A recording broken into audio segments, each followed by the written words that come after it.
തീരുമാനം.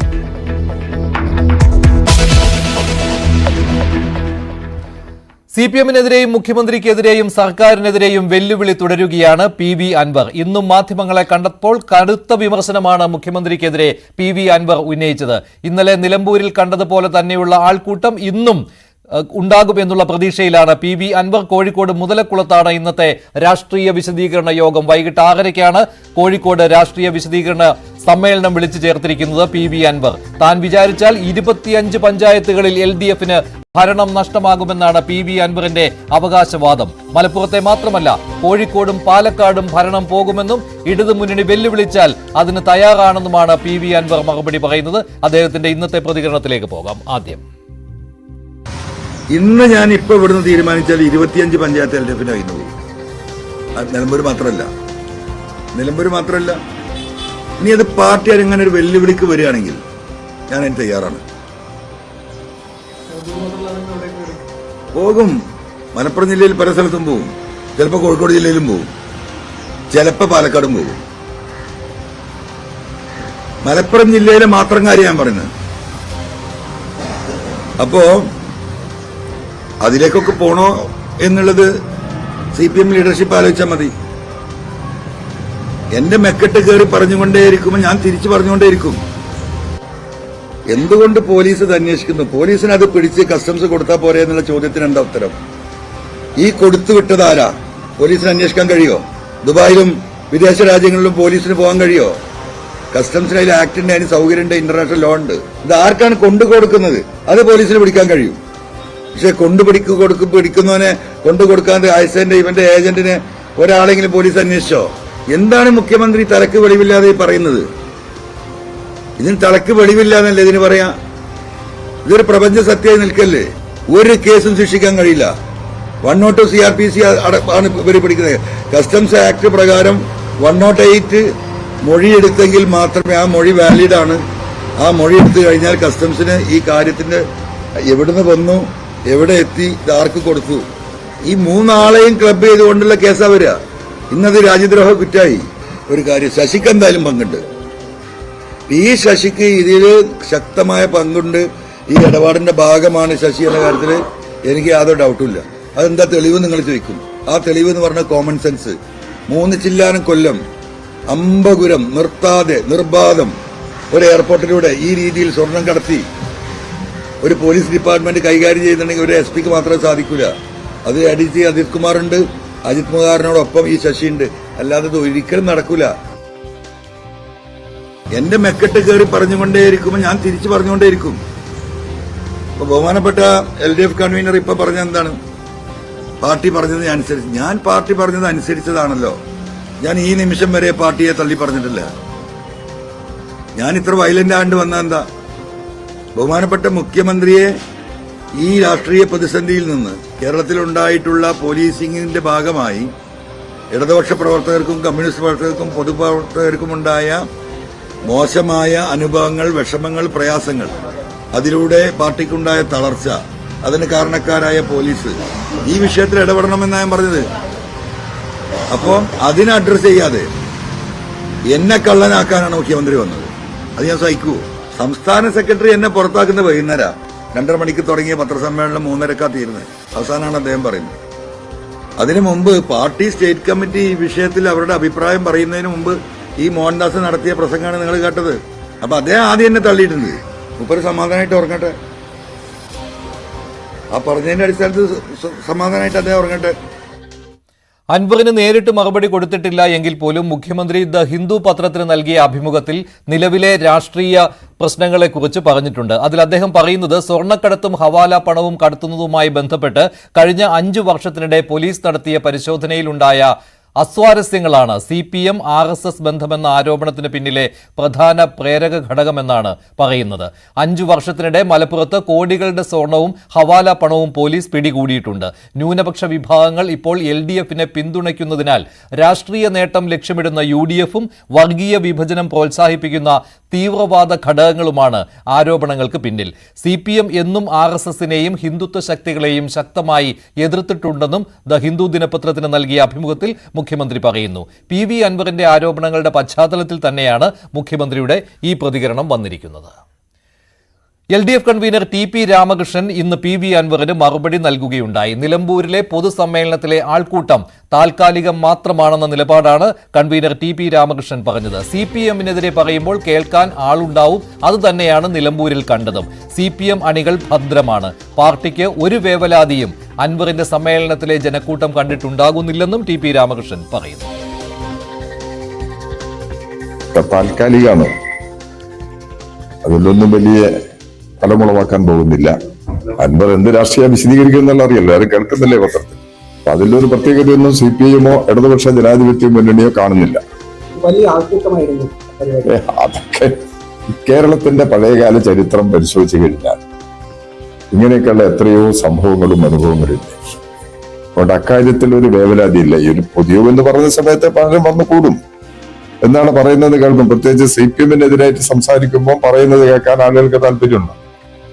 അങ്ങനെ വന്നു കൂടുന്നതായിട്ട് കണക്കാക്കിയാൽ മതി. അതിലൊരു പ്രത്യേകതയൊന്നും ഞങ്ങൾ കാണുന്നില്ല. എത്ര വർഷം മുമ്പ്, 5 അല്ല 10-15 വർഷം മുമ്പ് പാർട്ടിയുടെ ചുമതല നിർവഹിച്ച് ഒഴിവായി പോയ ഒരാള് ഇപ്പൊ പാർട്ടിക്കാരനായിട്ട് ചിത്രീകരിക്കുന്ന എന്താ അർത്ഥം?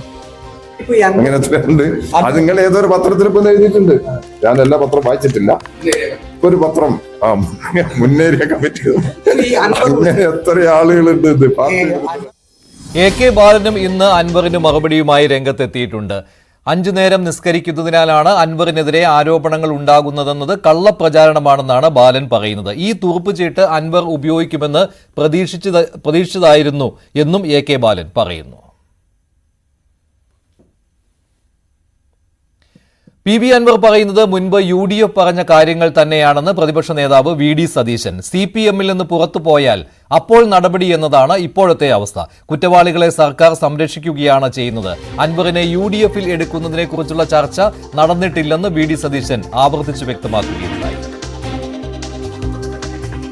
ഞങ്ങൾ കേരളത്തിലെ പ്രതിപക്ഷം കഴിഞ്ഞ 2-3 വർഷക്കാലമായി ആവർത്തിച്ച് പറഞ്ഞുകൊണ്ടിരുന്ന കാര്യങ്ങളെല്ലാം ഇപ്പോൾ ഒരു ഭരണകക്ഷി MLA കൂടി വന്ന് അത് പറയുന്നതോടുകൂടി ഞങ്ങൾക്കാണ് കൂടുതൽ വിശ്വാസ്യത ഉണ്ടായിരിക്കുന്നത്. ഞങ്ങളാണ് മുഖ്യമന്ത്രിയുടെ ഓഫീസിൽ ഒരു ഫോക്കസ് പ്രവർത്തിക്കുന്നു എന്ന് ആദ്യം പറഞ്ഞത് ഞങ്ങളല്ലേ.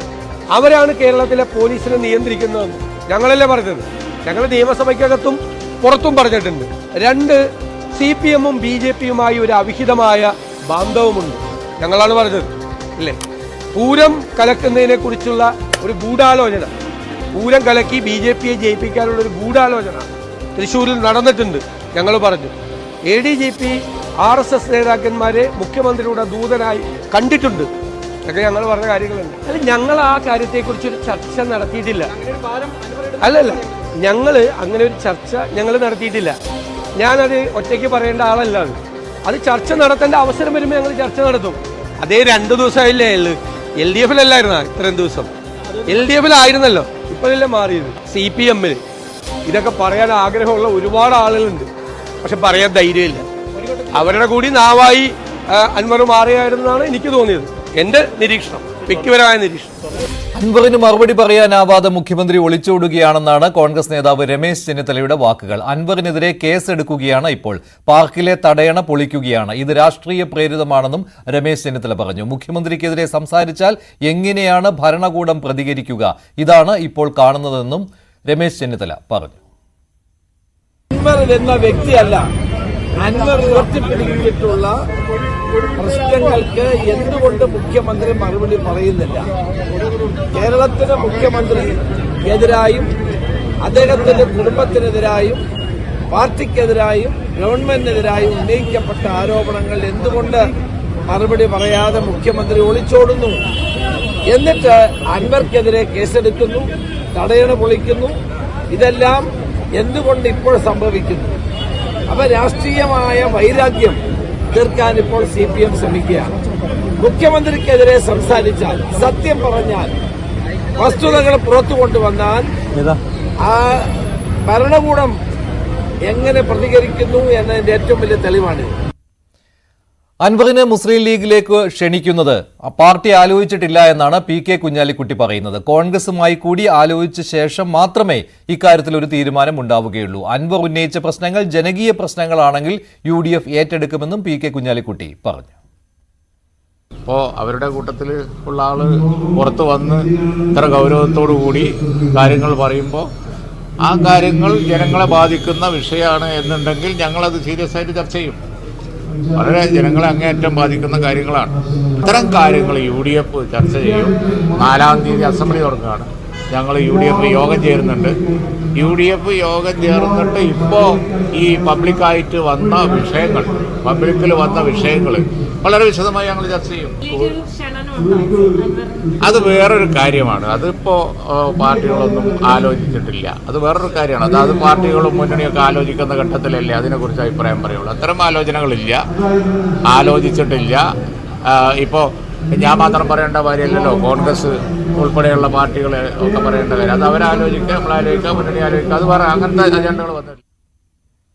മുഖ്യമന്ത്രിയുടെ ഓഫീസിന് നേരെ അൻവർ ഉന്നയിച്ച ചോദ്യങ്ങൾക്ക് പോലും മറുപടി കിട്ടുന്നില്ല എന്ന് BJP സംസ്ഥാന പ്രസിഡന്റ് കെ സുരേന്ദ്രൻ ആരോപിക്കുന്നു. പാർട്ടിയിൽ നിന്ന് ഉയരുന്ന ചോദ്യങ്ങൾക്ക് പോലും എന്തുകൊണ്ടാണ് മുഖ്യമന്ത്രി മറുപടി പറയാത്തതെന്നും കെ സുരേന്ദ്രൻ ചോദിച്ചു.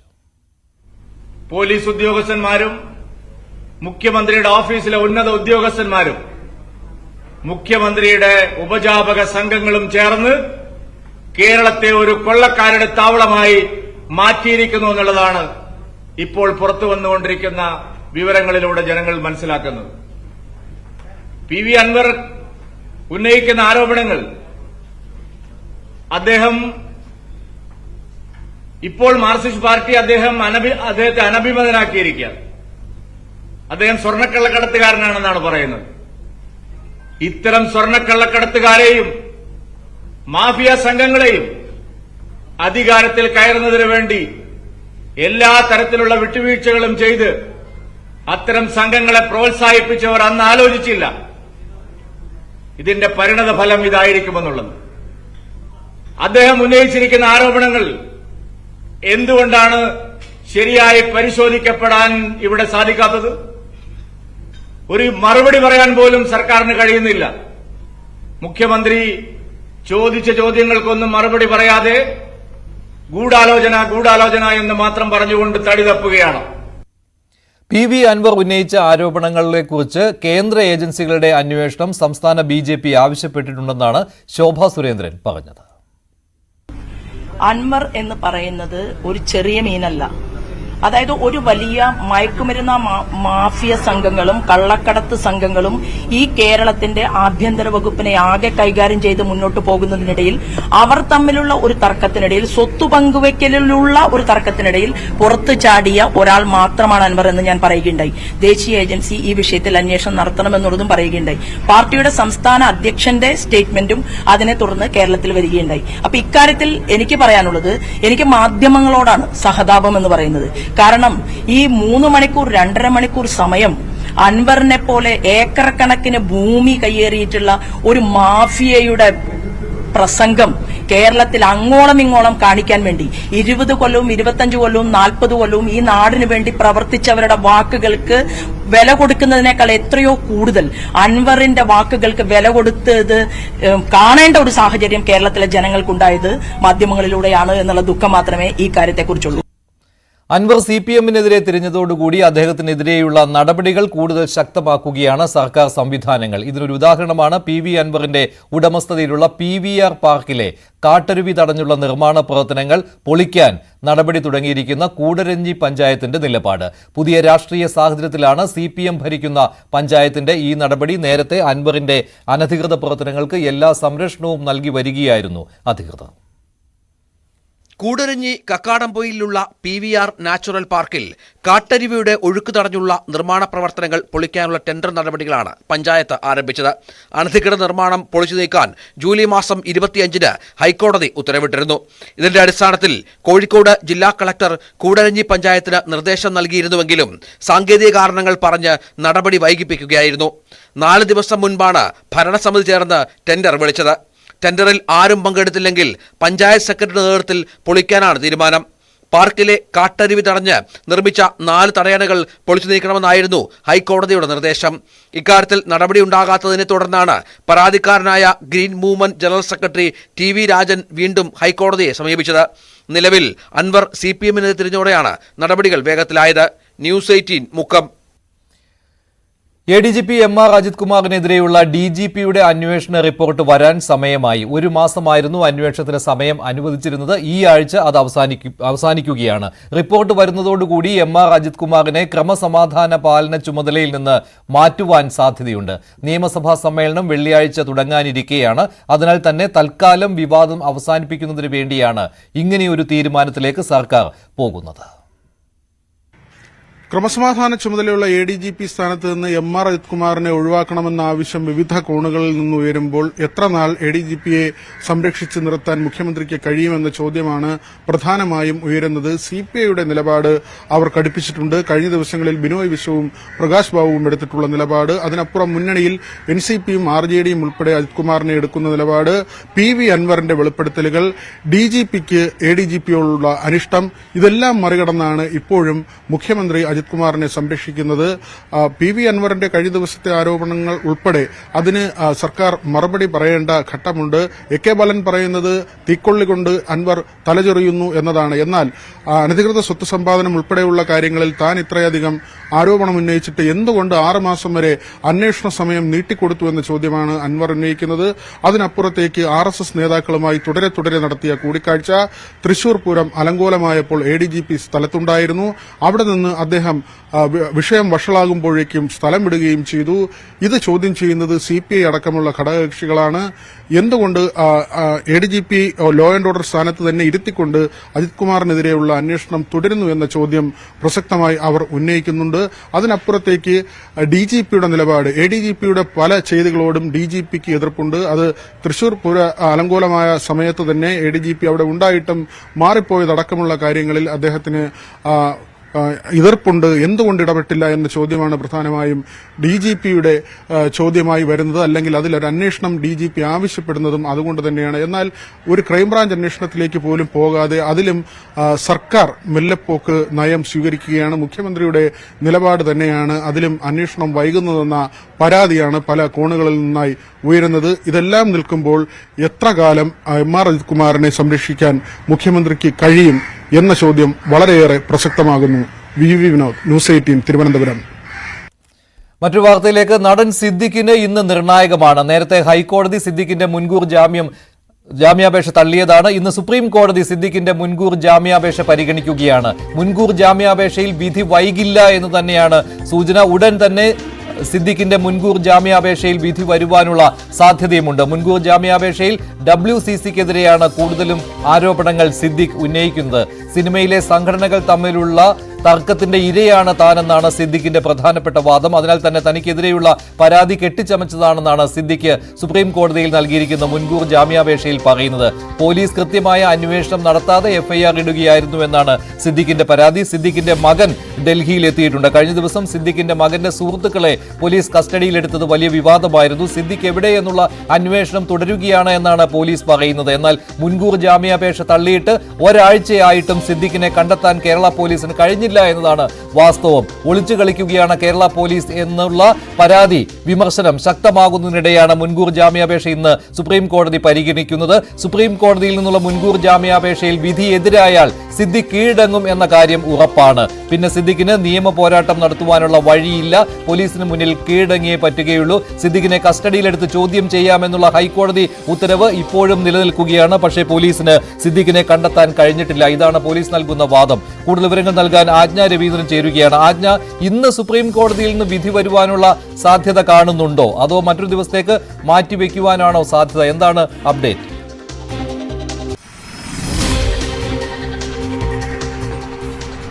മഞ്ജുഷ, 62ാമത്തെ കേസാണ് സുപ്രീം കോടതിയിലേത് എന്നാണ്, സിദ്ദിഖിന്റെ കേസ് എന്നാണ് അറിയാൻ കഴിയുന്നത്. ഇപ്പൊ 50 കേസ് കഴിഞ്ഞിട്ടുണ്ട്.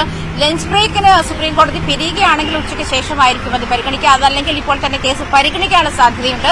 പക്ഷേ മഞ്ജുഷ സൂചിപ്പിച്ചതുപോലെ അത് കേസ് പരിഗണിച്ച ശേഷം മറ്റൊരു ദിവസത്തേക്ക് മാറ്റിവെക്കുകയാണെങ്കിൽ ഈ നടപടികൾ വീണ്ടും നീളാനുള്ള സാധ്യതയാണുള്ളത്. അതല്ല ഇക്കാര്യത്തിൽ മുൻകൂർ ജാമ്യം തള്ളുകയോ അതല്ലെങ്കിൽ ഹൈക്കോടതിയുടെ പരിഗണനയിലേക്ക് വെക്കുകയോ അതല്ലെങ്കിൽ സിദ്ദിഖിന് മുൻകൂർ ജാമ്യം അനുവദിക്കുകയോ ചെയ്താൽ ഇത് നടപടിക്രമങ്ങൾ മാറുകയും ചെയ്യുമെന്നുള്ള സാഹചര്യമാണുള്ളത്. എന്തായാലും സിദ്ദിഖിന് വേണ്ടി കഴിഞ്ഞ ഒരാഴ്ചയായി തന്നെ പോലീസ് പോലീസ് വലവിരിച്ചിരിക്കുകയാണ് എന്ന് പറയുന്നു. പക്ഷേ SIT തന്നെ അത്തരത്തിലൊരു പരാതി ഉന്നയിക്കുന്നു. ഉന്നത ഉദ്യോഗസ്ഥരുടെ അറിവോട് കൂടിയാണ് സിദ്ദിഖിൽ ഒളിവിൽ ആയിരിക്കുന്നത് എന്നുള്ള കാര്യമാണ് SIT ഉയർന്ന ഉദ്യോഗസ്ഥർക്ക് അതുമായി ബന്ധപ്പെട്ടുള്ള പരാതിയും നൽകിയിട്ടുണ്ട് എന്നാണ് മനസ്സിലാക്കാൻ കഴിയുന്നത്. പക്ഷേ കേരള പോലീസ് സിദ്ദിഖ് ഒളിവിലായത് മുതൽ, അതായത് പാലാരിവട്ടത്ത് വെച്ച് സിദ്ദിഖിന്റെ മൊബൈൽ ഫോൺ സ്വിച്ച് ഓഫ് ആയതാണ് എന്നുള്ള വ്യക്തതയാണ് സൈബർ പോലീസ് ഉൾപ്പെടെ നൽകുന്നത്. അതിനുശേഷമാണ് ഇന്നലെ സിദ്ദിഖിന്റെ മകന്റെ സുഹൃത്തുക്കൾ നാസിം പോൾ എന്നിവരെ സിദ്ദിഖിന് വേണ്ട ഡോഗുകളും അതുപോലെ സിം കാർഡും നൽകിയത് അവരാണ് എന്നുള്ള പേരിൽ പോലീസ് തടഞ്ഞുവെച്ചു. അതല്ലെങ്കിൽ 8 മണിക്കൂറോ 9 മണിക്കൂറോളം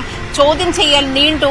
ഇതേ തുടർന്ന് ഇവരെ അന്വേഷിച്ച് കണ്ടെത്താത്തതിനെ തുടർന്ന്, അല്ലെങ്കിൽ ഇവരെ കാണാതായതിനെ തുടർന്ന് വീട്ടുകാർ പരാതി നൽകിയിരുന്നു. അതിനുശേഷമാണ് ഇവരിങ്ങനെ പോലീസ് കസ്റ്റഡിയിലായ വിശദാംശങ്ങളും അറിയാൻ കഴിയുന്നത്. എന്തായാലും ഇന്നലെ ഒരു 8 മണിക്കൂർ 9 മണിക്കൂർ സമയത്തോളം സിദ്ദിഖിന്റെ മകന്റെ സുഹൃത്തുക്കൾ, ഷാഹിന്റെ സുഹൃത്തുക്കളെയും ചോദ്യം ചെയ്തിരുന്നു.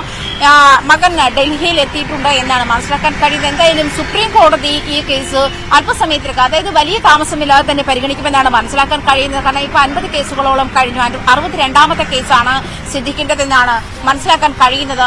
ഈ പറഞ്ഞതുപോലെ മുൻകൂർ ജാമ്യം അനുവദിക്കുകയോ അതല്ലെങ്കിൽ മുൻകൂർ ജാമ്യം തള്ളുകയോ ചെയ്താൽ നടപടിക്രമങ്ങൾ മാറുകയും, തള്ളിയാൽ ഉടനടി സിദ്ദിഖിന്റെ അറസ്റ്റ് പോലെയുള്ള നടപടികളിലേക്ക് കടക്കാൻ നിർബന്ധിതരാകും SIT. അതേസമയം മുൻകൂർ ജാമ്യം നൽകുകയോ അതല്ലെങ്കിൽ ഹൈക്കോടതി തീരുമാനിക്കട്ടെയെന്നോ ഹൈക്കോടതിയുടെ പരിഗണനയ്ക്ക് വെക്കാമെന്നോ സുപ്രീം കോടതി പറഞ്ഞാൽ, അതല്ലെങ്കിൽ മറ്റൊരു ദിവസത്തേക്ക് മാറ്റിവെച്ചാൽ തന്നെ വീണ്ടും ഇതേ നടപടിക്രമങ്ങൾ തുടരാനാണ് സാധ്യത.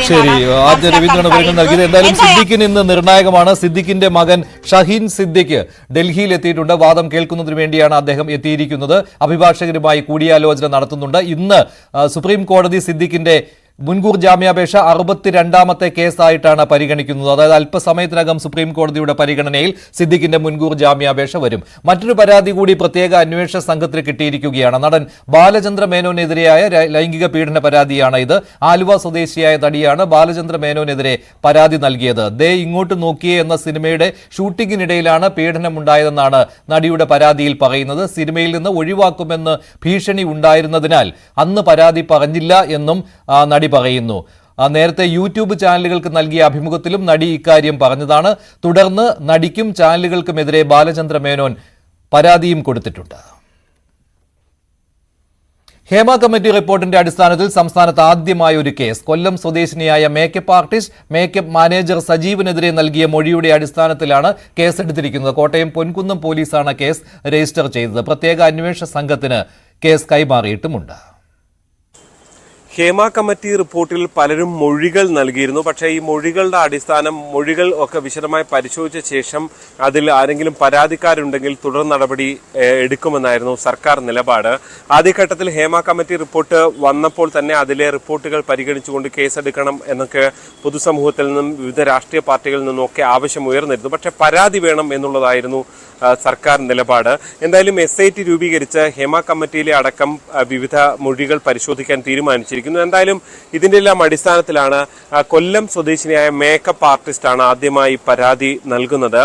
പൊൻകുന്നം പോലീസ് സ്റ്റേഷൻ പരിധിയിൽ 2013-14 കാലയളവിൽ താൻ ലൈംഗിക അതിക്രമത്തിന് ഇരയായി എന്ന് ചൂണ്ടിക്കാണിച്ചുകൊണ്ടാണ് കൊല്ലം സ്വദേശിനി മേക്കപ്പ് ആർട്ടിസ്റ്റ്, മേക്കപ്പ് മാനേജറായ കൊരട്ടി സ്വദേശി സജീവനെതിരെ പരാതി നൽകിയിരിക്കുന്നത്. എന്തായാലും ഇതിൽ പൊൻകുന്നം പോലീസ് FIR രജിസ്റ്റർ ചെയ്തിട്ടുണ്ട്. ഒരാഴ്ച മുൻപാണ്, ഈ മാസം 21-നാണ് FIR രജിസ്റ്റർ ചെയ്തിരിക്കുന്നത്. നിലവിൽ ഇതെല്ലാം പരിശോധിക്കുന്നത് SIT ആണ്. അതുകൊണ്ട് തന്നെ SIT ആയിരിക്കും ഈ കേസിൽ തുടർ അന്വേഷണം സ്വീകരിക്കുക. IPC 354 പ്രകാരമാണ് കേസ് രജിസ്റ്റർ ചെയ്തിരിക്കുന്നത്.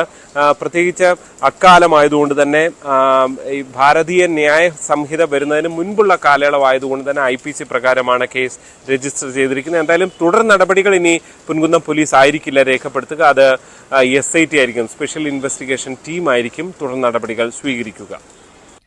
ഫെഫ്കയ്ക്കെതിരെ സംസ്ഥാന സർക്കാരിനും വനിതാ കമ്മീഷനും ഫിലിം ചേംബറിന്റെ കത്ത്. സിനിമയിൽ ചൂഷണത്തിൽ സ്ത്രീകൾക്ക് പരാതിപ്പെടാൻ ഫെഫ്ക ഏർപ്പെടുത്തിയ ടോൾ ഫ്രീ നമ്പർ നിയമവിരുദ്ധമാണെന്നാണ് കത്തിൽ പറയുന്നത്. ലൊക്കേഷനുകളിലെ ICCകളിലാണ് സ്ത്രീകൾ പരാതി ഉന്നയിക്കേണ്ടത്. ICC നടപടി പരിശോധിക്കാൻ മോണിറ്ററിംഗ് കമ്മിറ്റിയുമുണ്ട്. ഫെഫ്കയ്ക്കെതിരെ നടപടി വേണമെന്നും കത്തിൽ ആവശ്യപ്പെട്ടിട്ടുണ്ട്.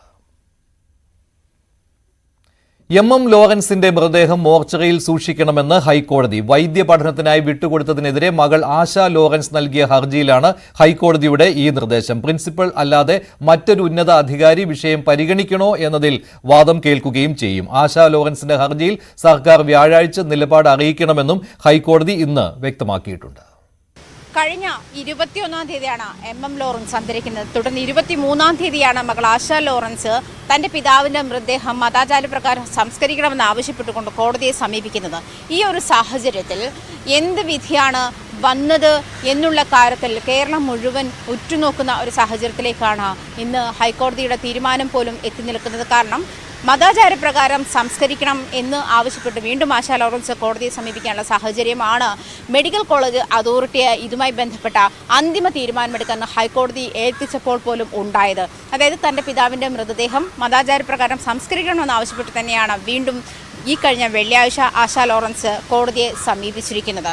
ഇക്കാര്യത്തിൽ അന്തിമ തീരുമാനമെടുത്ത മെഡിക്കൽ കോളേജ് അതോറിറ്റി പാർട്ടിയുടെ ഉന്നത ഇടപെടലിനെ തുടർന്നാണ് ഇത്തരത്തിൽ മെഡിക്കൽ കോളേജിന് മൃതദേഹം കൈമാറണം അല്ലെങ്കിൽ വൈദ്യപഠനത്തിന് മൃതദേഹം നൽകണമെന്ന് ആവശ്യപ്പെടുന്നത് എന്ന് കാണിച്ചാണ് ആശ ലോറൻസ് ഹർജിയുമായി വീണ്ടും ഹൈക്കോടതിയെ സമീപിച്ചിരിക്കുന്നത്.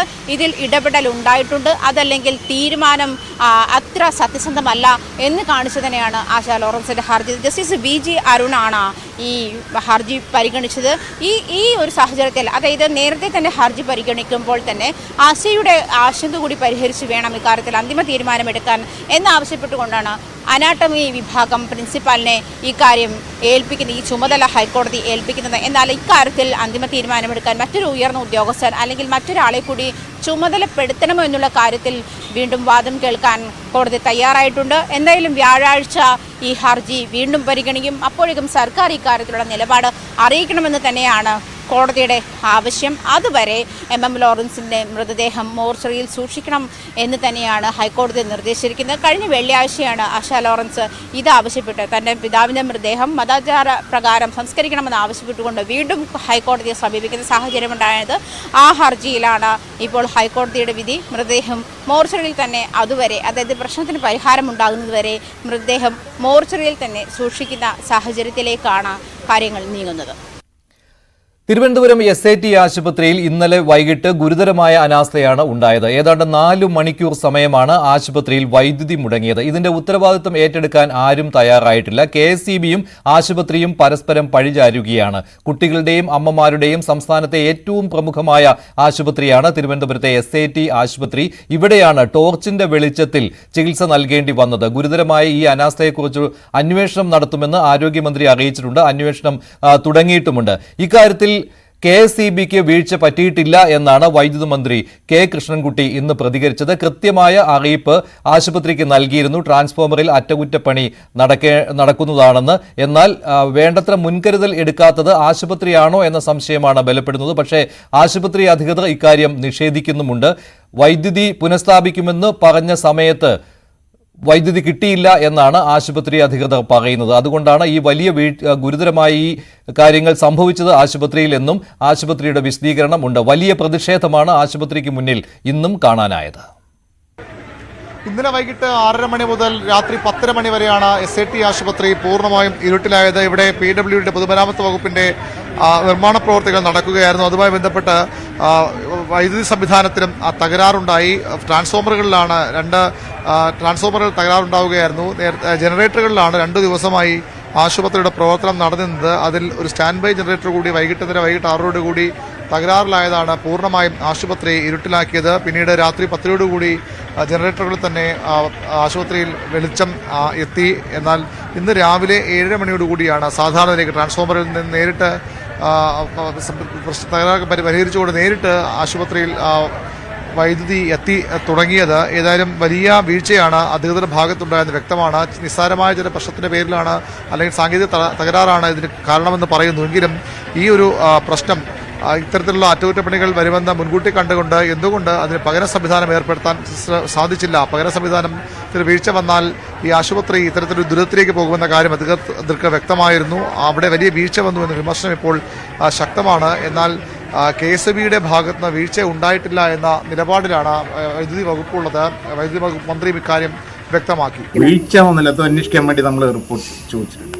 ഞാനിപ്പോൾ അത് വീഴ്ച ഒരു ഏതെങ്കിലും ഡിപ്പാർട്ട്മെൻറ്റിനെ കുറ്റപ്പെടുത്തല്ല, സംഭവിച്ചതാണ്. അത് ആരുടെ തെറ്റ് എന്നുള്ളത് നാളെ ഒന്ന് അന്വേഷിക്കാം. PWD ആണ് അവരുടെ ജനറേറ്ററിൻ്റെ ഭാഗത്ത് നിന്നുള്ള സപ്ലൈ തകരാറായത്. അത് എന്താണെന്നുള്ളത് പരിശോധിക്കണം. ഇന്നലെ ഈ ആരോഗ്യവകുപ്പ് മന്ത്രി വീണ ജോർജ് അവർ എന്നെ വിളിച്ചിട്ട് 2-3 പ്രാവശ്യം വിളിച്ചു. അവരിത് പറഞ്ഞപ്പോഴാണ് ഇടപെട്ടത്, ഞാൻ ഇടപെട്ടപ്പോൾ നമ്മുടെ മുഴുവൻ ഉദ്യോഗസ്ഥന്മാരും PWDക്കാരെ എല്ലാവരും കൂടി പോയി അവിടെ നിന്നിട്ടാണ് ഇതൊക്കെ ചെയ്യുന്നത്. ആരോഗ്യമന്ത്രി വീണ ജോർജ് ഇന്നലെ രാത്രി തന്നെ ഇവിടെ എത്തി വിശദമായ അന്വേഷണം, അത് സാങ്കേതിക വിദഗ്ധരെ കൂടി ഉൾക്കൊള്ളിച്ചുകൊണ്ട് അന്വേഷണം നടത്തുമെന്ന് പ്രഖ്യാപിച്ചിട്ടുണ്ട്. എന്താണ് സംഭവിച്ച കാര്യത്തിൽ ഇപ്പോഴും കൃത്യമായ ഒരു വ്യക്തത അധികൃതർക്ക് വന്നിട്ടില്ല. വലിയ പ്രതിഷേധമാണ് ഇന്നലെ രാത്രി ഇവിടെ ഉണ്ടായത്. രോഗികളുടെ കൂട്ടിരിപ്പുകാരും നാട്ടുകാരും ഒക്കെ വലിയ പ്രതിഷേധവുമായി വന്നു. പിന്നീട് രാഷ്ട്രീയ പാർട്ടി നേതൃത്വങ്ങൾ അത് ഏറ്റെടുത്തു. ഇന്നും സമാനമായ പ്രതിഷേധങ്ങൾ ആശുപത്രിയിലുണ്ടായി. UDFന്റെ തിരുവനന്തപുരം നഗരസഭയിലെ കൗൺസിലർമാരടക്കം പ്രതിഷേധവുമായി രംഗത്ത് വന്നിട്ടുണ്ട്. ഏതായാലും ഇതുമായി ബന്ധപ്പെട്ട കൂടുതൽ അന്വേഷണങ്ങൾ ഉണ്ടാകും. കുറ്റക്കാർക്കെതിരെ ശക്തമായ നടപടി വേണമെന്ന ആവശ്യമാണ് ഉയരുന്നത്.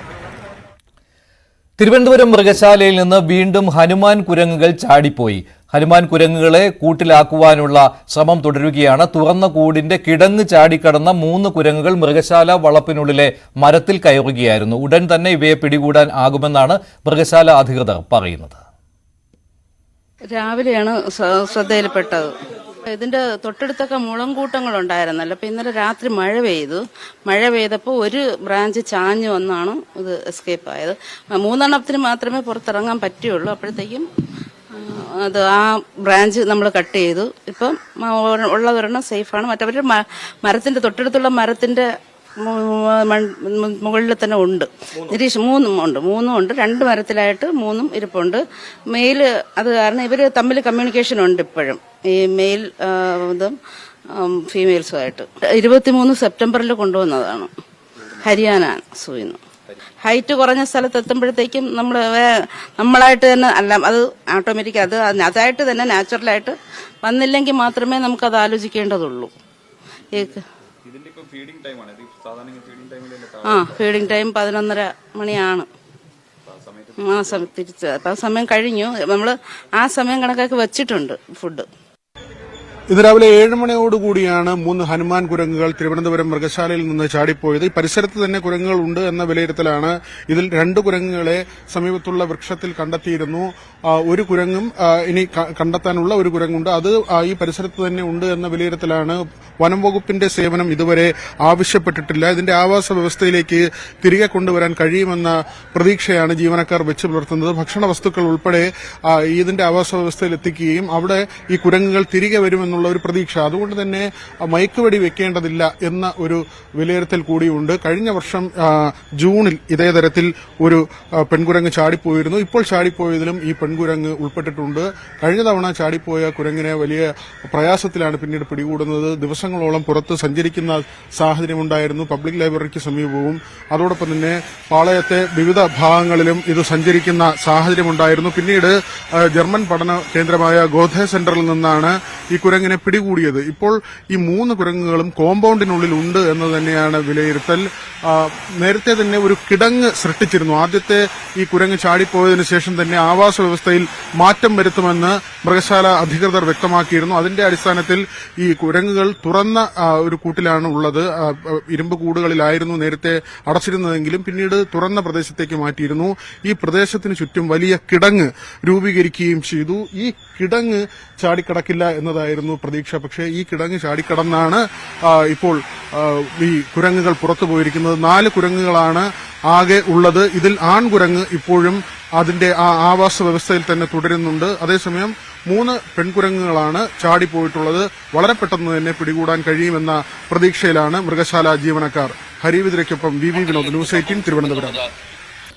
വളരെ പ്രധാനപ്പെട്ട ഒരു വാർത്തയിലേക്ക്. സിദ്ദിഖിന്റെ മുൻകൂർ ജാമ്യാപേക്ഷ സുപ്രീം കോടതി ഇപ്പോൾ പരിഗണിച്ചുകൊണ്ടിരിക്കുകയാണ്.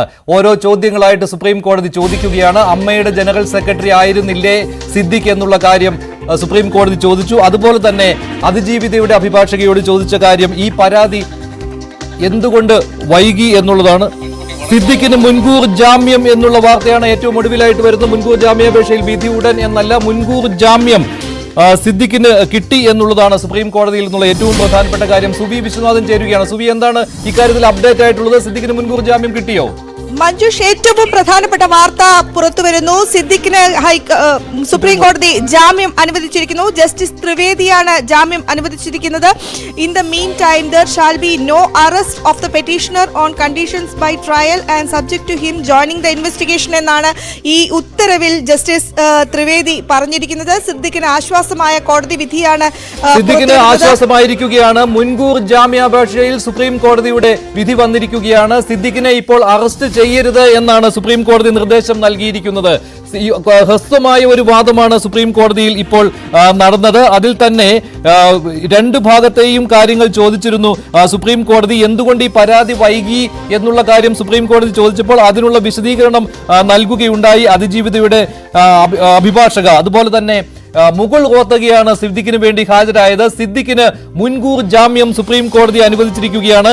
ഈ സമയത്ത് സുപ്രീം കോടതി നൽകിയിരിക്കുന്ന നിർദ്ദേശം സിദ്ദിഖിനെ അറസ്റ്റ് ചെയ്യരുത് എന്നുള്ളതാണ്. നേരത്തെ ഹൈക്കോടതി പറഞ്ഞത് കസ്റ്റഡിയിലെടുത്ത് ചോദ്യം ചെയ്യാം എന്നുള്ളതായിരുന്നു. മുൻകൂർ ജാമ്യം അനുവദിച്ചിരുന്നില്ല. ആവശ്യമാണെങ്കിൽ അറസ്റ്റ് ചെയ്യാം എന്നുള്ള കാര്യമായിരുന്നു. അതനുസരിച്ച് വേണമെങ്കിൽ അന്വേഷണ സംഘത്തിന് മുന്നോട്ട് പോകാമായിരുന്നു സിദ്ദിഖിനെ അറസ്റ്റ് ചെയ്യാൻ. പക്ഷേ ആ കാര്യം അന്വേഷണ സംഘം പരാജയപ്പെടുകയാണ് ഉണ്ടായത്. ഇപ്പോൾ സുപ്രീം കോടതിയിൽ നിന്ന് സിദ്ദിഖിന് മുൻകൂർ ജാമ്യവും കിട്ടിയിരിക്കുകയാണ്. സുബി, എന്താണ് മറ്റു വിവരങ്ങളുള്ളത്? ഇതിൽ ഈ കസ്റ്റഡിയിലെടുത്ത് ചോദ്യം ചെയ്യുവാൻ തടസ്സമില്ലല്ലോ അല്ലേ? ഇനി കസ്റ്റഡിയിലെടുത്ത് ചോദ്യം ചെയ്യേണ്ട കാര്യങ്ങളിലേക്ക് വന്നിട്ടില്ല. ഇപ്പോൾ സിദ്ദിഖിന് മുൻകൂർ ജാമ്യം ലഭിച്ചിരിക്കുന്നു എന്ന ഒറ്റ വരിയിലുള്ള വിധിപ്പകർപ്പാണ്, വിധിയുടെ വിശദാംശങ്ങളാണ് ലഭ്യമായിരിക്കുന്നത്. സിദ്ദിഖിന് ആശ്വാസം. ഏതായാലും ഹൈക്കോടതി നേരത്തെ പറഞ്ഞിരുന്നത് എന്തുകൊണ്ട് പരാതി വൈകി എന്നതിൽ കാര്യമായി കാണേണ്ടതില്ല. പക്ഷേ ഇത്തവണ ആ കാര്യം അങ്ങനെ നടക്കില്ല എന്നൊരു കാര്യമാണ് സുപ്രീം കോടതി പറയുന്നത്. മറ്റുള്ളവർക്ക് മുൻകൂർ ജാമ്യം ലഭിച്ചു. 8 വർഷങ്ങൾക്ക് ശേഷമാണ് പരാതി നൽകിയത്. അറസ്റ്റ് തടഞ്ഞിരിക്കുകയാണല്ലേ? അറസ്റ്റ് തടഞ്ഞു. സിദ്ദിഖിന്റെ അറസ്റ്റ് തടഞ്ഞു എന്നുള്ളതാണ് ഏറ്റവും പ്രധാനപ്പെട്ട കാര്യം. ചോദ്യം ചെയ്യാൻ പറ്റുമെങ്കിലും അറസ്റ്റ് തടഞ്ഞിരിക്കുകയാണ്. സിദ്ദിഖിൽ നിന്ന് മൊഴി രേഖപ്പെടുത്താം, പക്ഷേ അറസ്റ്റ് ചെയ്യരുത് എന്നുള്ള നിർണായകമായ ഉത്തരവാണ് സുപ്രീം കോടതിയിൽ നിന്ന് ഇപ്പോൾ വന്നിരിക്കുന്നത്. താൽക്കാലികമായ ഒരു അറസ്റ്റ് തടയലാണ് ഉണ്ടായിരിക്കുന്നത്. സിദ്ദിഖിനെ അറസ്റ്റ് ചെയ്യുവാൻ അന്വേഷണ സംഘത്തിന് കഴിയില്ല. ഇത് അന്വേഷണ സംഘത്തിന് കേസുമായി മുന്നോട്ട് പോകുന്നതിൽ ചില തടസ്സങ്ങൾ ഉണ്ടാക്കുന്ന കാര്യമാണ്.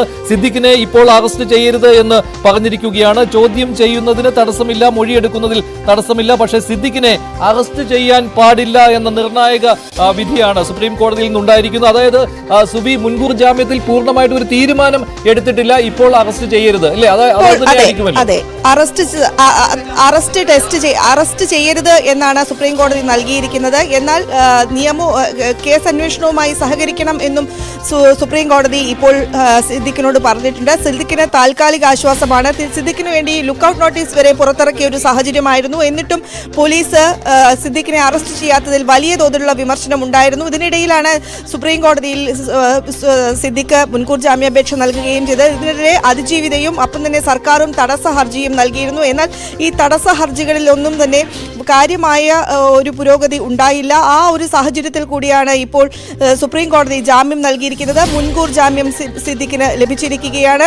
നേരത്തെ ദിലീപ് കേസിലുണ്ടായതുപോലെ ദിലീപിനോട് എന്തെല്ലാം കാര്യങ്ങൾ ചെയ്തുവോ അത്തരം കാര്യങ്ങൾ എന്തുകൊണ്ട് ചെയ്യുന്നില്ല എന്ന് SITയോട് ഹൈക്കോടതി ചോദിക്കുന്ന ഒരു സാഹചര്യം കൂടി ഉണ്ടായിരുന്നു. ഏതായാലും ഇപ്പോൾ നിലവിൽ സിദ്ദിഖിന് ആശ്വാസകരമായ ഒരു തീരുമാനമാണ് വന്നിരിക്കുന്നത്.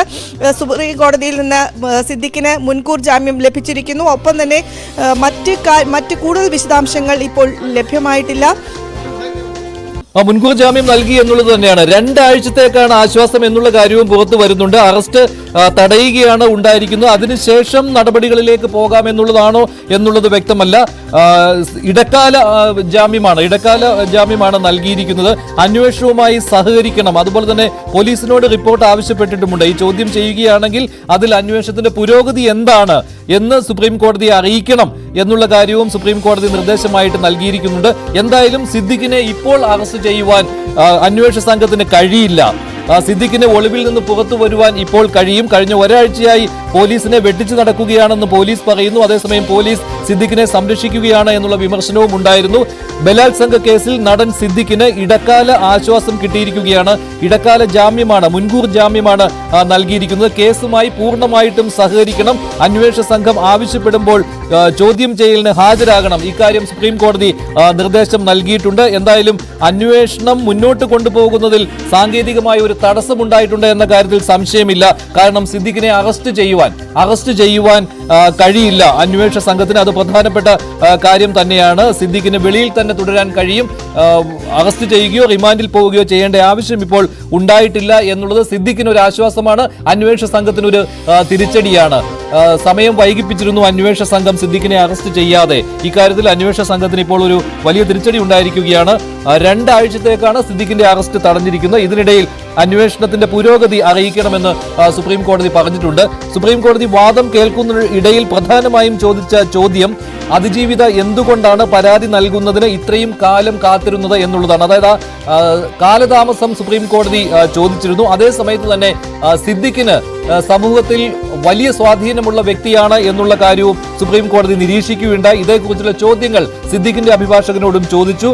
സിനിമയിലെ ഒരു പ്രമുഖ സംഘടനയുടെ തലപ്പത്തുള്ളയാളല്ലായിരുന്നോ സിദ്ദിഖ് എന്നുള്ള കാര്യവും സുപ്രീം കോടതി ചോദിക്കുകയുണ്ടായി. ഇതിനുള്ള വിശദീകരണങ്ങൾ അഭിഭാഷകൻ നൽകുകയും ചെയ്തു. പക്ഷേ ഈ പരാതി നൽകുവാനുള്ള കാലതാമസം അതാണ് സുപ്രീം കോടതി പ്രധാനമായിട്ടും പരിഗണിച്ചത്. അതിനാൽ തന്നെയാണ് ഇപ്പോൾ സിദ്ദിഖിനെ അറസ്റ്റ് ചെയ്യരുത് എന്നുള്ള നിർദ്ദേശം സുപ്രീം കോടതി നൽകിയിരിക്കുന്നത്. ആജ്ഞ കൂടി ചേരുകയാണ്. ആജ്ഞ, കൂടുതൽ എന്തെങ്കിലും വിവരം കിട്ടിയിട്ടുണ്ടോ?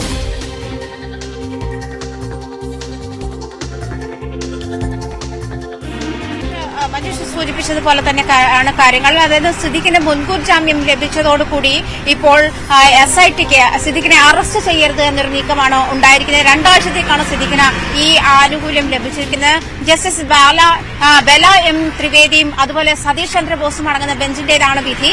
അതേസമയം ഹൈക്കോടതി സിദ്ദിഖ് ഇത്രകാലം കാലതാമസം വരുത്തിയത് ലൈംഗിക അതിക്രമ കേസുകൾക്ക് ബാധകമാകുന്നില്ല എന്ന് ഹൈക്കോടതി ചൂണ്ടിക്കാട്ടിയെടുത്ത് സുപ്രീം കോടതി എന്തുകൊണ്ടാണ് ഇര ഇത്രകാലം അല്ലെങ്കിൽ അതിജീവിത ഇത്രകാലം പരാതി നൽകാതിരുന്നത് എന്നൊരു ചോദ്യം കൂടി ചോദിക്കുകയുണ്ടായി. ഈ പറഞ്ഞതുപോലെ അമ്മ പോലത്തെ ഒരു അല്ലെങ്കിൽ പ്രമുഖ സംഘടനയുടെ തലപ്പത്തുണ്ടായിരുന്ന ആളാണ് സിദ്ദിഖിന് സമൂഹത്തിൽ അതിന്റേതായ പിടിപാടുകളുണ്ട് അല്ലെങ്കിൽ ഇൻഫ്ലുവൻസ് ഉണ്ട് എന്നും സുപ്രീം കോടതി നിരീക്ഷിക്കുകയുണ്ടായി.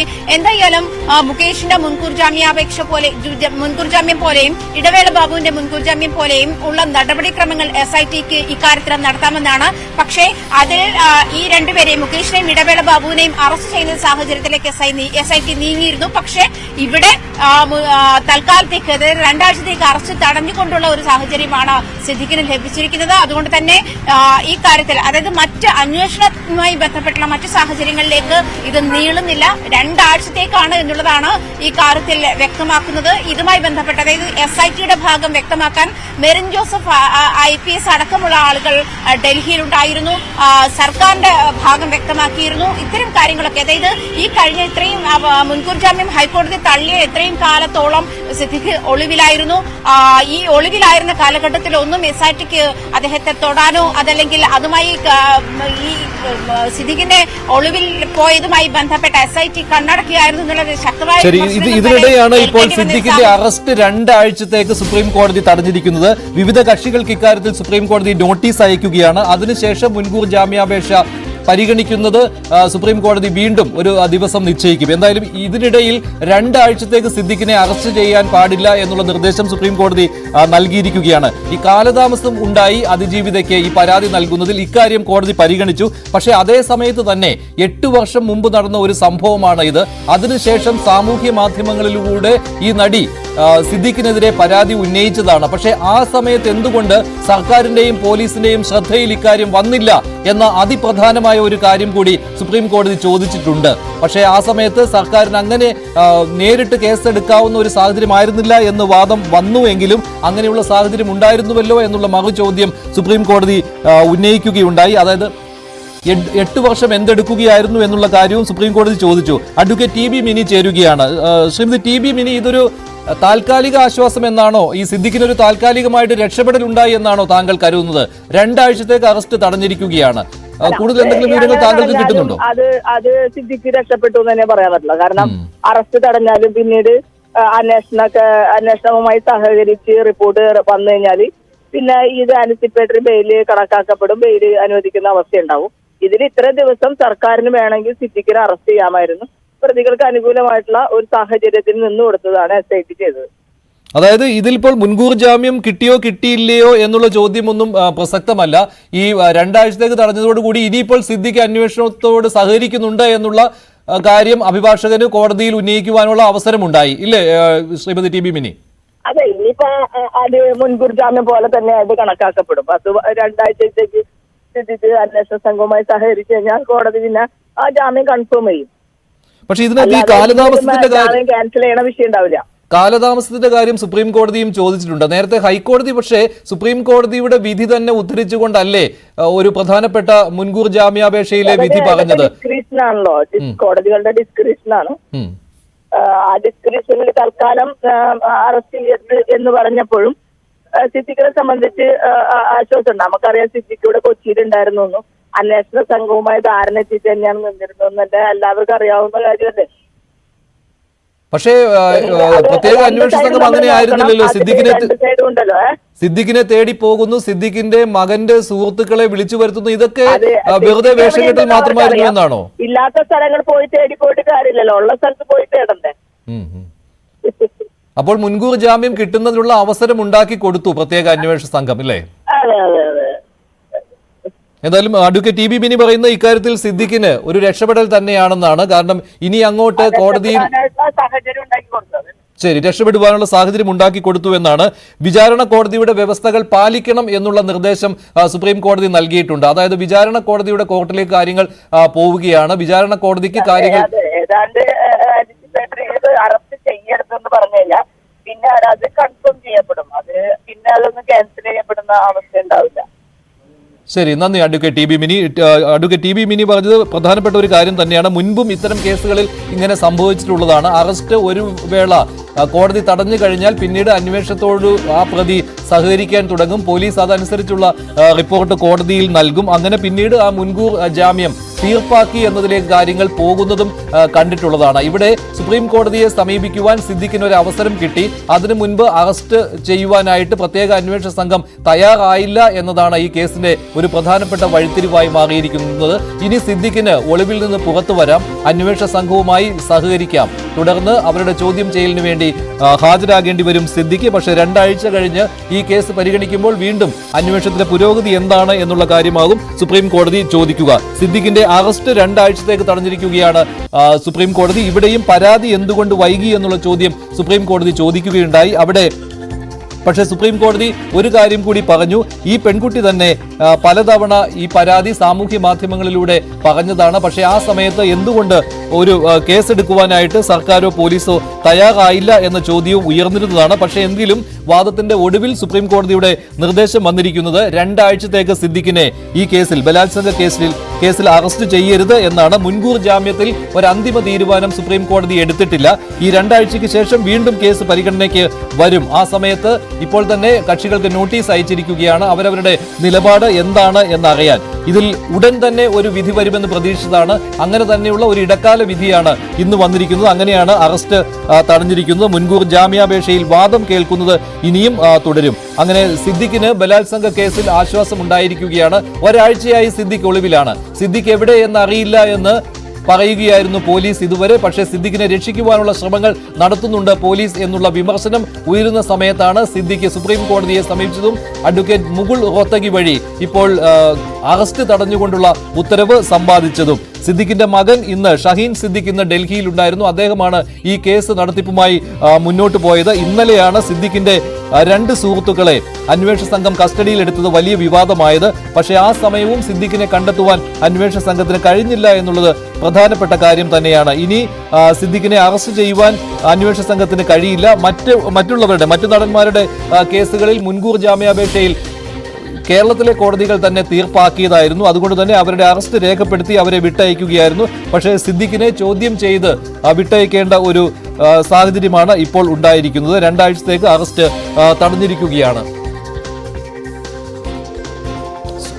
സുവി, ഇക്കാര്യത്തിൽ ഇനിയിപ്പോൾ മുൻകൂർ ജാമ്യാപേക്ഷ പരിഗണിക്കാൻ പോകുന്നതേ ഉള്ളല്ലോ സുപ്രീം കോടതി. വരും ദിവസത്തേക്ക് മാറ്റിവെച്ചിരിക്കുകയാണല്ലോ. ഇന്ന് പ്രാഥമികമായ ഒരു വാദം മാത്രമല്ലേ കോടതിയിൽ നടന്നത്? സ്വാഭാവികമായും ഇന്ന് പ്രാഥമികമായ ഒരു വാദം തന്നെയാണ് സുപ്രീം കോടതിയുടെ ഭാഗത്തു നിന്ന് ഉണ്ടായിരിക്കുന്നത്. സിദ്ദിഖിന് വേണ്ടി ഹാജരായത് ഒരു സിറ്റിംഗിന് 25 ലക്ഷം രൂപ വാങ്ങുന്ന മുകുൾ റോത്തകിയാണ് ഹാജരായത്. അദ്ദേഹം പ്രധാനമായും വാദിച്ചത് 8 വർഷങ്ങൾക്ക് ശേഷമാണ് ഇത് പരാതി നൽകിയിരിക്കുന്നത്. ആരോപണം നേരിട്ട മറ്റുള്ളവർക്ക് മുൻകൂർ ജാമ്യം ലഭിച്ചു, പക്ഷേ തനിക്ക് ലഭിച്ചില്ല. ചില FB പോസ്റ്റുകൾ ഉണ്ടായിരുന്നു, അന്നൊന്നും തന്നെ നടപടിയെടുത്തില്ല എന്ന കാര്യങ്ങളാണ് മുകുൾ റോത്തകി പ്രധാനമായും ഉന്നയിച്ചത്. ഇതിൽ കോടതിയുടെ നിരീക്ഷണം ഏറെ പ്രധാനമാണ്. കോടതി പറയുന്നത് സിദ്ദിഖിനെ അറസ്റ്റ് ചെയ്യാൻ പാടില്ല. സിദ്ദിഖിന്റെ അറസ്റ്റാണ് സുപ്രീം കോടതി തടഞ്ഞിരിക്കുന്നത്. സിദ്ദിഖിന് ഇടക്കാല സംരക്ഷണം നൽകുകയാണ് ചെയ്തിരിക്കുന്നത്. ജസ്റ്റിസ് ബല M ത്രിവേദിയും സതീഷ് ചന്ദ്ര ശർമ്മ എന്നിവരുമാണ് ഹർജി പരിഗണിച്ചിരിക്കുന്നത്. ഒപ്പം സർക്കാരിനോട് പ്രധാനപ്പെട്ട ഒരു ചോദ്യം, 8 വർഷം എന്ത് ചെയ്തു സർക്കാർ എന്നൊരു ചോദ്യവും സുപ്രീം കോടതിയുടെ ഭാഗത്ത് നിന്ന് ഉണ്ടായിട്ടുണ്ട്.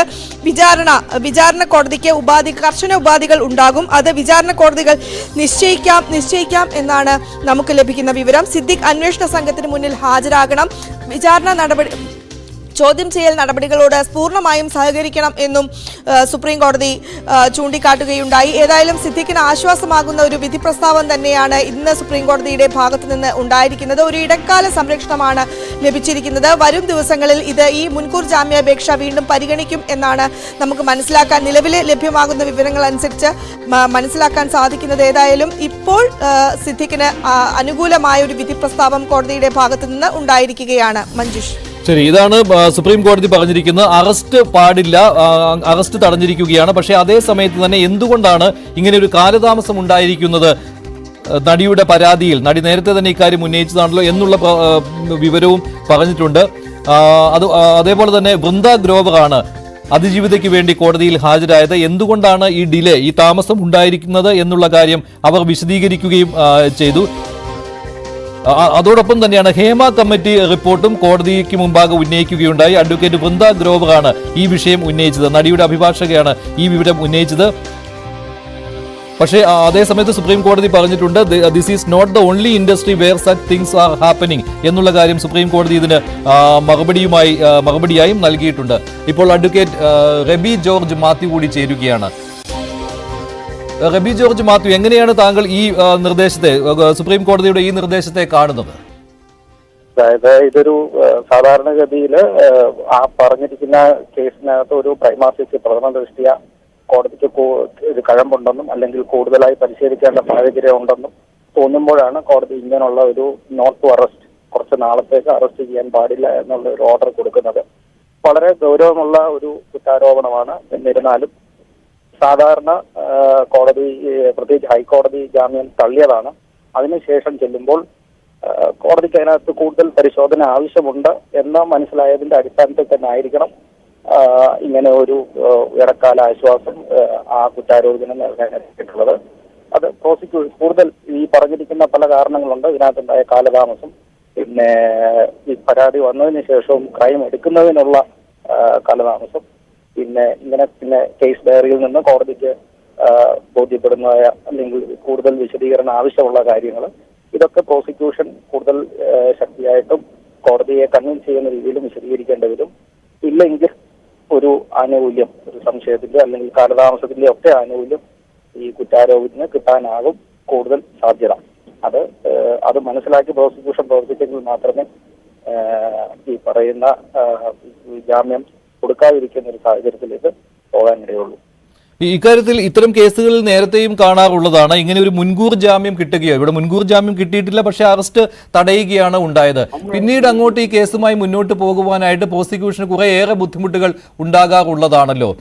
പ്രതി ഒളിവിൽ നിന്ന് പുറത്തു വരും, ചോദ്യം ചെയ്യലിന് വേണ്ടി ഹാജരാകും, ചോദ്യം ചെയ്യലിന് ശേഷം പ്രതിയെ പറഞ്ഞു വിടേണ്ടി വരും. അപ്പോൾ ഈ കസ്റ്റഡിയിൽ എടുക്കുവാനോ ചോദ്യം ചെയ്യുവാനോ ഉള്ള അധികാരം ഇല്ല. ഇങ്ങനെയുള്ള കാര്യങ്ങൾ പ്രോസിക്യൂഷനെ ദുർബലമാക്കുകയല്ലേ ചെയ്യുക പോലീസിനെയും?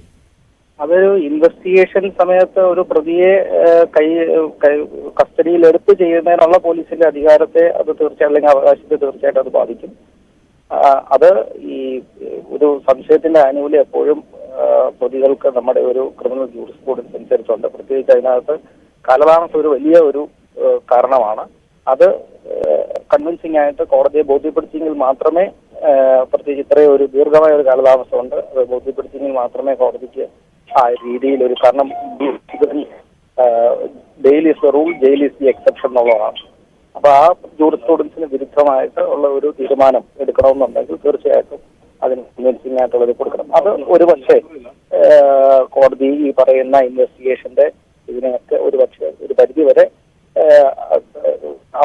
ബാധിക്കാം. എന്നിരുന്നാലും ഈ പറയുന്ന പ്ലേസ് ഓഫ് ഒക്കറൻസ്, ഈ പറയുന്ന സാഹചര്യങ്ങള്, ഇപ്പം ഇതിനകത്ത് ഡയറക്റ്റായിട്ട് ഈ സംഭവം നമ്മൾ മനസ്സിലാക്കുന്നിടത്തോളം ഡയറക്റ്റായിട്ട് വിറ്റ്നസ് എന്നുള്ളതായിട്ട് മനസ്സിലാകുന്നില്ല. പക്ഷെ പല സർക്കംസ്റ്റാൻസ് ആണ് അതിനകത്തുള്ളത്. അതിനെ ലിങ്ക് ചെയ്യുന്ന വിറ്റ്നസ്സുകളെ കണ്ടെത്തുന്നതിനോ പ്രസൻസ് ഇത് തമ്മിലുള്ള പ്രസൻസിനെ സ്ഥാപിക്കുന്നതിനോ മേ ബി കസ്റ്റോഡിയൽ ഇൻട്രോഗേഷന്റെ ഒന്നും ആവശ്യമുണ്ടായിരിക്കുകയില്ല. ശരിയാണ്. ഇപ്പോൾ സുപ്രീം കോടതി നന്ദി റബി ജോർജ് മാത്യു ഇത്രയും കാര്യങ്ങൾ പറഞ്ഞതിന്. സുപ്രീം കോടതിയുടെ ഉത്തരവ് ഇതാണ്: ഇപ്പോൾ സിദ്ദിഖിനെ അറസ്റ്റ് ചെയ്യരുത്. പിന്നെ ഇനിയുള്ള വ്യവസ്ഥകൾ വിചാരണ കോടതിയുടെ വ്യവസ്ഥകളായിരിക്കും. അത് പാലിച്ചുകൊണ്ട് തന്നെ മുന്നോട്ട് പോകണം. അതോടൊപ്പം തന്നെ അന്വേഷണവുമായി സഹകരിക്കണം. ഇതാണ് സുപ്രീം കോടതിയുടെ ഉത്തരവിൽ പറയുന്നത്. അതായത് സിദ്ദിഖിനെ അറസ്റ്റ് ചെയ്യുവാൻ പോലീസിന് ഇപ്പോൾ സാധിക്കുകയില്ല.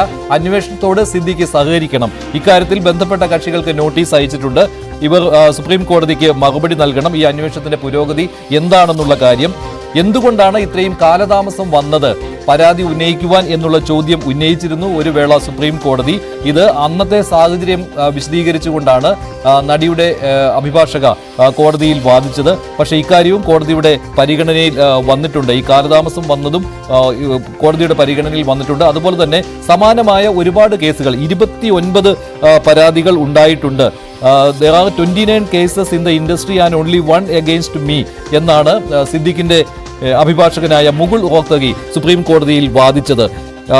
അതുകൂടി സുപ്രീം കോടതിയുടെ പരിഗണനയ്ക്ക് വന്നിട്ടുണ്ട് എന്ന് വ്യക്തമാകുന്നതാണ് ഇത്. കഴിഞ്ഞ 8 വർഷമായി എന്തെടുക്കുകയായിരുന്നു സർക്കാർ എന്ന് ചോദിച്ചെങ്കിലും അതിനുള്ള മറുപടിയിൽ സുപ്രീം കോടതി ഇപ്പോൾ പ്രഥമ ദൃഷ്ട്യാ കോടതിക്ക് ബോധ്യപ്പെട്ടു എന്ന് വേണം കരുതാൻ. അതുകൊണ്ട് തന്നെയാണ് മുൻകൂർ ജാമ്യം പരിഗണിക്കുമ്പോൾ തന്നെ ഇങ്ങനെ അറസ്റ്റ് ചെയ്യരുത് എന്നുള്ള ഉത്തരവ് സുപ്രീം കോടതിയിൽ നിന്ന് ഉണ്ടായത്. മുൻകൂർ ജാമ്യാപേക്ഷയിൽ വീണ്ടും വരും ദിവസങ്ങളിൽ വാദം കേൾക്കുവാനാണ് സുപ്രീം കോടതി തീരുമാനിച്ചിരിക്കുന്നത്. അങ്ങനെ ഇടക്കാല ആശ്വാസം ഇക്കാര്യത്തിൽ സിദ്ദിഖിന് കിട്ടിയിരിക്കുകയാണ്. സിദ്ദിഖ് കഴിഞ്ഞ ഒരാഴ്ചയായി ഒളിവിലാണ്. മുൻകൂർ ജാമ്യാപേക്ഷ ഹൈക്കോടതി തള്ളിയതിന് പിന്നാലെയാണ് സിദ്ദിഖ് ഒളിവിൽ പോയത്. പോലീസ് കഴിഞ്ഞ കുറച്ച് ദിവസങ്ങളായി സിദ്ദിഖിനെ അന്വേഷിക്കുന്നു എന്നായിരുന്നു പറഞ്ഞിരുന്നത്. മുൻകൂർ ജാമ്യാപേക്ഷ തള്ളിയ കഴിഞ്ഞ തിങ്കളാഴ്ച അന്ന് തിരുവനന്തപുരത്ത് നിന്ന് മ്യൂസിയം പോലീസ്, അവിടെയാണ് കേസ് രജിസ്റ്റർ ചെയ്തിരുന്നത്. മ്യൂസിയം പോലീസ് തിരുവനന്തപുരത്തേക്ക് പോയതാണ്. സിദ്ദിഖിന് വേണ്ടിയുള്ള അന്വേഷണം നടത്തിയിരുന്നു. സിദ്ദിഖിന്റെ 2 വീടുകളിലും പോലീസ് എത്തിയിരുന്നു. സുഹൃത്തുക്കളുടെ വീടുകളിൽ എത്തിയിരുന്നു. പക്ഷേ എന്നാലും സിദ്ദിഖ് കൊച്ചിയിൽ തന്നെ ഉണ്ടായിരുന്നു എന്ന് ആദ്യ ദിവസം തന്നെ റിപ്പോർട്ടുകൾ ഉണ്ടായിരുന്നു. എങ്കിൽ കൂടിയും സിദ്ദിഖിനെ അറസ്റ്റ് ചെയ്യുവാൻ കഴിഞ്ഞില്ല. അതുമാത്രമല്ല, സിദ്ദിഖിന്റെ ഫോൺ ഒരു തവണ സ്വിച്ച് ഓൺ ആയതാണ്. എന്നിട്ടും എവിടെയാണ് ടവർ ലൊക്കേഷൻ എന്ന് കണ്ടെത്താൻ എന്തുകൊണ്ട് പോലീസിന് കഴിഞ്ഞില്ല എന്ന ചോദ്യമുണ്ടായിരുന്നു. സിദ്ദിഖ് 6 തവണ പല സ്ഥലങ്ങളിലായി താമസിച്ചു എന്ന രീതിയിലുള്ള റിപ്പോർട്ടുകൾ പുറത്തു വന്നിരുന്നു. എന്നിട്ടും എന്തുകൊണ്ട് പോലീസിന് കണ്ടുപിടിക്കാൻ കഴിഞ്ഞില്ല എന്നുള്ള വിമർശനം ഉണ്ടായിരുന്നു. ഇതിന്റെ എല്ലാം ഉത്തരം സുപ്രീം കോടതിയെ സമീപിക്കുവാൻ സിദ്ദിഖിന് പോലീസ് അവസരമുണ്ടാക്കി കൊടുക്കുന്നതല്ലേ എന്നുള്ള ചോദ്യം തന്നെയായിരുന്നു. അതിൽ അവസാനം ഇപ്പോൾ സുപ്രീം കോടതിയിൽ നിന്ന് സിദ്ദിഖിന് ആശ്വാസം കിട്ടിയിരിക്കുകയാണ്. പോലീസിന് ഇപ്പോൾ സിദ്ദിഖിനെ അറസ്റ്റ് ചെയ്യുവാൻ കഴിയുകയില്ല. മുൻകൂർ ജാമ്യാപേക്ഷ പിന്നീട് കോടതി പരിഗണിക്കും. ഈ സമയം അന്വേഷണം ആയി സഹകരിക്കണം എന്നുള്ള വ്യവസ്ഥയാണ് സിദ്ദിഖിന് മുന്നിൽ സുപ്രീം കോടതി വെച്ചിരിക്കുന്നത്. അങ്ങനെ സിദ്ദിഖിന് തൽക്കാലം ഈ കേസിൽ ആശ്വാസം കിട്ടിയിരിക്കുകയാണ്. പ്രോസിക്യൂഷനും പോലീസിനും ഒരു തിരിച്ചടി തന്നെയാണ് ഇക്കാര്യത്തിൽ സുപ്രീം കോടതിയിൽ നിന്ന് ഉണ്ടായിരിക്കുന്നത്. ഇനി കൊച്ചിയിൽ നിന്ന് ടോം കുര്യാക്കോസ് ചേരും സ്പോട്ട് ലൈവുമായി. ഇതിലും ഇതേ വിഷയം തന്നെ ചർച്ച ചെയ്യാം. കൂടുതൽ പ്രതികരണങ്ങൾക്ക് സാധ്യത ഉണ്ടാവുകയാണ്. അതോടൊപ്പം തന്നെ ഏറ്റവും പ്രധാനപ്പെട്ട കാര്യം, ഇന്ന് സിദ്ദിഖ് ഒളിത്താവളത്തിൽ നിന്ന് എപ്പോൾ പുറത്തു വരും എന്നുള്ള കാര്യമാണ്.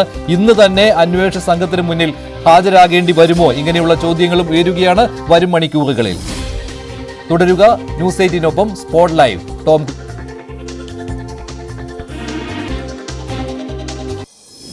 നമസ്കാരം, സ്പോട്ട് ലൈവിലേക്ക് സ്വാഗതം. ഈ മണിക്കൂറിലെ ഏറ്റവും പ്രധാനപ്പെട്ട വാർത്തയാണ് സ്പോട്ട് ലൈവ് ആദ്യം പരിശോധിക്കുന്നത്. നടിയെ വിളിച്ചു വരുത്തി ബലാത്സംഗം ചെയ്തു വന്ന കേസിൽ നടൻ സിദ്ദിഖിന് മുൻകൂർ ജാമ്യം. സുപ്രീം കോടതിയുടെ 2-അംഗ ബെഞ്ചാണ് മുൻകൂർ ജാമ്യം അനുവദിച്ചത്. ഹൈക്കോടതി ജാമ്യാപേക്ഷ തള്ളിയതിനെ തുടർന്ന് ഒളിവിൽ പോയ സിദ്ദിഖ് സുപ്രീം കോടതിയെ സമീപിക്കുകയായിരുന്നു. 2 ആഴ്ചത്തേക്കാണ് അറസ്റ്റ് തടഞ്ഞത്. 2 ആഴ്ച കഴിഞ്ഞ് കേസ് വീണ്ടും പരിഗണിക്കും. സുവി വിശ്വനാഥും ആജ്ഞാ രവീന്ദ്രനും ചേരുന്നുണ്ട് വാർത്തയുടെ വിശദാംശങ്ങളുമായി. ആദ്യം സുവിയിലേക്കാണ്. സുവി, കഴിഞ്ഞ കഴിഞ്ഞ മാസം 24, ഈ മാസം 24-ാം തീയതിയാണ് സിദ്ദിഖിന്റെ മുൻകൂർ ജാമ്യാപേക്ഷ ഹൈക്കോടതി തള്ളുന്നത്. കഴിഞ്ഞ ഒരാഴ്ചയോളമായി സിദ്ദിഖ് ഒളിവിലായിരുന്നു. അതിനിടെ സുപ്രീം കോടതിയെ സമീപിക്കുന്നു. സുപ്രീം കോടതി 2 ആഴ്ചത്തേക്ക് അറസ്റ്റ് തടഞ്ഞിരിക്കുന്നു. എന്താണ് സുപ്രീം കോടതിയുടെ വിധിയിൽ പറയുന്നത്? ടോം, ഏറെ ദിവസങ്ങളുടെ ഉദ്വേഗങ്ങൾക്കൊടുവിൽ ഇപ്പോൾ സുപ്രീം കോടതി സിദ്ദിഖിന് അനുകൂലമായി അല്ലെങ്കിൽ സിദ്ദിഖിന് ആശ്വാസമാകുന്ന ഒരു വിധി പ്രസ്താവമാണ് പുറപ്പെടുവിച്ചിരിക്കുന്നത്. 2 ആഴ്ച കാലത്തേക്ക് സിദ്ദിഖിന് സംരക്ഷണം ഉറപ്പാക്കുന്നു എന്നതാണ് ഈ വിധി പ്രസ്താവം. സിദ്ദിഖിനെ അറസ്റ്റ് ചെയ്യാൻ പാടില്ല. സിദ്ദിഖിനെ അറസ്റ്റ് ചെയ്യുന്നത് കോടതി തടഞ്ഞിരിക്കുകയാണ്. ജസ്റ്റിസ് ബെല എം ത്രിവേദിയും സതീഷ് ചന്ദ്ര ശർമ്മ എന്നിവരുമാണ് ഹർജി പരിഗണിച്ചത്. സുപ്രീം കോടതിയിലെ ഏറ്റവും വിലപ്പെട്ട അഭിഭാഷകൻ, അതായത് മണിക്കൂറിന് ഒരു സിറ്റിംഗിന് 25 ലക്ഷം രൂപ വരെ വാങ്ങുന്ന മുകുൾ റോത്തക്കിയാണ് സിദ്ദിഖിന് വേണ്ടി ഹാജരായത്. അദ്ദേഹം പ്രധാനമായും ഉന്നയിച്ചത് ആരോപണം നേരിട്ട മറ്റുള്ളവരുണ്ടായിരുന്നു, അവർക്കെല്ലാം മുൻകൂർ ജാമ്യം ലഭിച്ചു. 8 വർഷങ്ങൾക്ക് ശേഷമാണ് ഈ പരാതി നൽകിയിരിക്കുന്നത്. ചില FB പോസ്റ്റുകൾ ഉണ്ടായിരുന്നു.